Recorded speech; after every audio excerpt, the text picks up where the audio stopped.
topic of our presentation today is International Whaling by me, Hayden Horn, Nick DeMarshall, Austin Kerr, and John Schumacher. Whaling is a widespread issue that happens in many ecosystems across the world. That includes Arctic, Antarctic, and tropical. So this affects not just specific countries, but it'll affect entire ecosystems spanning globally. And some background on this. The International Whaling Commission, established in 1948, is a body that regulates whaling nationally and internationally. So they regulate tribal, commercial, all the types of whaling. So the issue with them is that they're what you call a non-governmental body. So they have no really authority to enforce anything. So a lot of times groups will just disregard what they say, and so they have little power to enforce regulations. Also, whaling is very dangerous. There's lots of conflict involved with it for whalers, whales, and for people who oppose it. In the Antarctic, many groups will oppose whaling, and sometimes ships will ram, collide. People can even die due to this hazardous activity.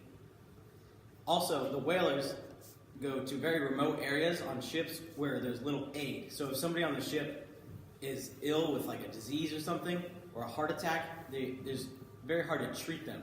So it's a hazardous job. Also, upwards of 1,500 whales are killed every year. So it's dangerous for whales because they're dying in mass quantities. Since the ban in 1985, many whales have been killed, so it's been relatively ineffective.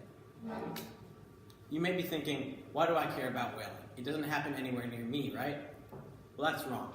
Whaling, like I said, goes across all ecosystems. And according to Frank Roberts, a professor at Clemson University, whaling kills the top predators, which are whales. Whales are at the top of the food chain. And so when you take whales out, many of the species at the bottom of the food chain begin to reproduce with no natural predators. So now you have too many species at the bottom of the food chain depleting the supplies in the ocean. Then you start to have oxygen loss because the ocean is the main producer of oxygen in the world. So once there's less species at the top of the food chain, the bottom of the food chain starts to repopulate, eating the planktons, the algae, all of that stuff, which creates oxygen for the world. So now once you kill off the whales, there's severely less oxygen for people to use. Also, whale meat, as you can see, only 25% of it is ever really bought. So the unsold whale meat is just waste. So we're killing 75% more whales than we need to kill for people to be sustained by this. Our group's problem states that whaling is a crucial part of scientific research and is part of many groups' cultures and lives. But concerns for the welfare and conservation of whale populations suggest that whaling should be outlawed. Regarding the inhumane methods of scientific whaling, Alex Kirby of the British Broadcasting Corporation states the following. We can imagine a horse having 2 or 3 explosive spears stuck in its stomach and having to carry a butcher's truck through the streets of London while it pours blood into the gutters. Then we shall have an idea of the methods used in the killing. The gunners themselves admit if whales could scream, the industry would stop, for nobody would be able to stand it. The photo above displays the cruelty of scientific whaling and in the methods used. One can see the gore and explosive spears used in this method and protruding from its lifeless body. In regards to cultural whaling, and as Hayden previously stated, there are 12 countries that are major contributors to cultural whaling, but many contribute as well. In addition, Adrian Peace, an anthropologist for the University of Queensland, writes, the whaling industry and the consumption of whale meat are recognized as significant traditions amongst many people. This tradition is said to go all the way back to the Jonan period. Now, the Jonan period was from around the years 1000 to 300 BC, meaning that this tradition could be around for as long as 3,000 years, before the time of Jesus Christ himself. This explains why this tradition is so important among many people. Now, as well, the IWC provides the following graph displaying cultural or aboriginal subsistence whaling of Denmark, Greenland, Russia, and the United States of America between the years of 1987 and 2016.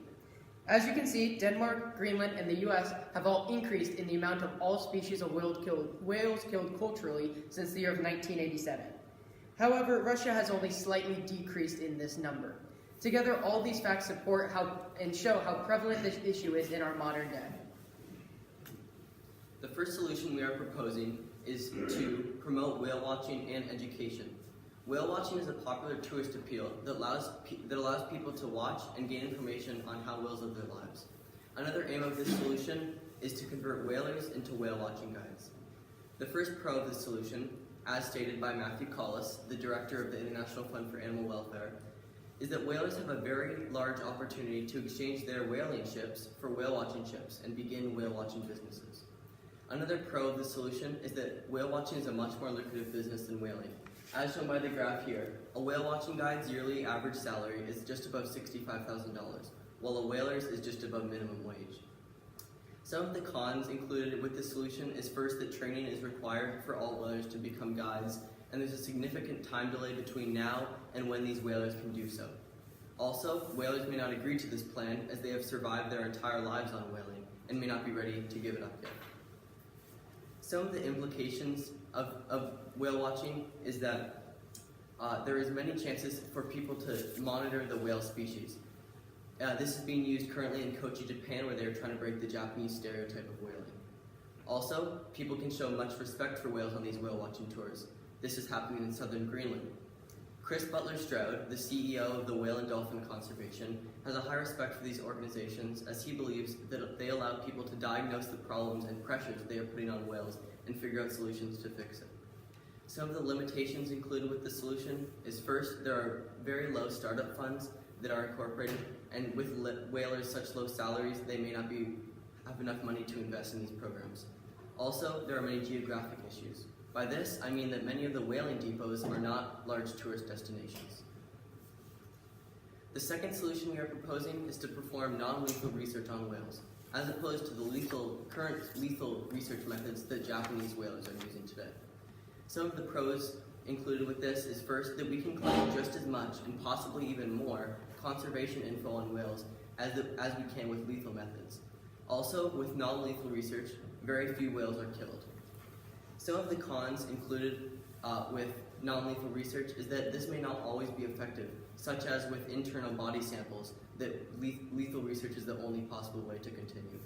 Also, as shown by the graph here, non-lethal research is a very unprofitable business, as the scientific research in blue has a much higher cost than the payoff of the cost of byproducts, which are usually used to fund these operations.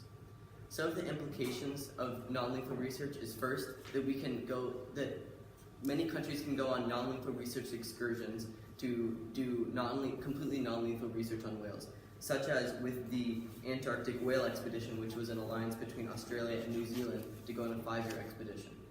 Also, many can begin to propose new methods of non-lethal whaling, such as the Stanford Center for Ocean Solutions, who is headed by Fiorenzo Micheli, who is proposing new solutions very often to the heads of Japanese whaling. Also, some of the limitations included with this, first is that there's a very expensive cost, as these whalers are exchanging simply killing the whales to using new expensive equipment to do research. Also, this is a very difficult to implement solution as the whole protocol must be changed to continue. In conclusion, we are proposing to put solution number 1, which is whale watching, in place because first of all, it respects cultures. Cultures and tribes can still be around these whales. They've been around for centuries, and we are not completely stripping them of their cultural right to be around these whales. We're also proposing to put solution number 1 in place because it's a higher economic value. As you can see in the graph behind me, as the number of whale watchers increases by year, the total profit for the industry increases. So if we completely replace the whaling industry with the whale watching industry, these numbers would skyrocket. Say the whale watching industry is currently a $2.1 billion industry worldwide and currently makes $2 million more in Japan than the whaling industry does in Japan. So these numbers would also skyrocket for the whale watching industry if we replace whaling. The whale watching industry can replace the whaling industry for individual income, so whalers can basically convert to become whale watching guides and are not losing their income. According to Pat Goebel of the University of Miami, the profitability of the live whale compared to the profitability of a dead whale has greatly increased over the last decade. What this means is the value of whale watching, along with the effects that whales have on the environment, greatly outweighs the goods and products that come from whaling. Whale watching can also increase tourism in some areas. It can resurrect dead towns into whale watching hotspots. and that this can bring profit to the entire town.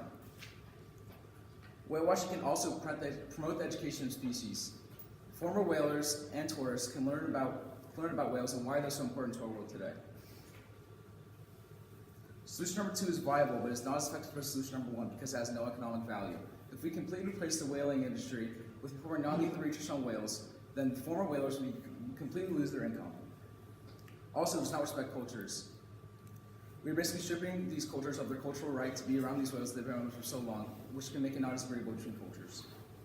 In the meantime, we must inform the public about the dangers of whaling and the effect that whaling has on our ecosystem, like we are doing today. Good. Guys, I've got a couple of questions for you. Okay, we'll just move across this way.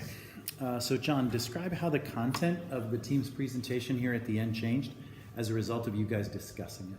Walk us through that.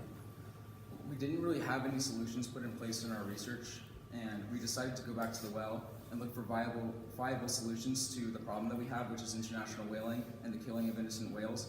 And we came up with whale watching and performing non-lethal research on whales. Okay, terrific. Austin, in the future, what would you change to make sort of the rules that your group operated under more effective to increase the value of the final presentation? So I feel like our group did a good job with communication, but I feel like it could have been improved upon in like time standards. So if we said, hey, this is what you need to have practiced or done by this time, maybe that would be better in the future for formatting and just so we have more format and structure to our presentation in the future. Okay, good. Hayden, what's an example of a compelling argument from one of these guys' papers that didn't make it in the final presentation, and why didn't it make it there? So in Nick's paper, one of the arguments was that he had the environmental and scientific lens. One of the arguments was that maybe whaling isn't so bad for the environment and it can be sustainable, but we just felt like it can only go on for so long. It's only sustainable for a short period of time. That in the long run, we need to find something that's going to make these whalers be able to stay around the whales and still be profitable for the long run. Good. And then finally, Nick, having finished the whole project, your final presentation and everything, what, if anything, do you consider to be a gap in your research that if you went back to research it again, might have improved the final presentation? Do you think there was a hole anywhere? I believe that some of the research that we left out would have been the costs associated with it. We broadly went over these, but there could have been more research done into what kind of cost non-lethal research whaling would be, as well as what costs would increase for the whalers as they move to whale watching. Okay, terrific.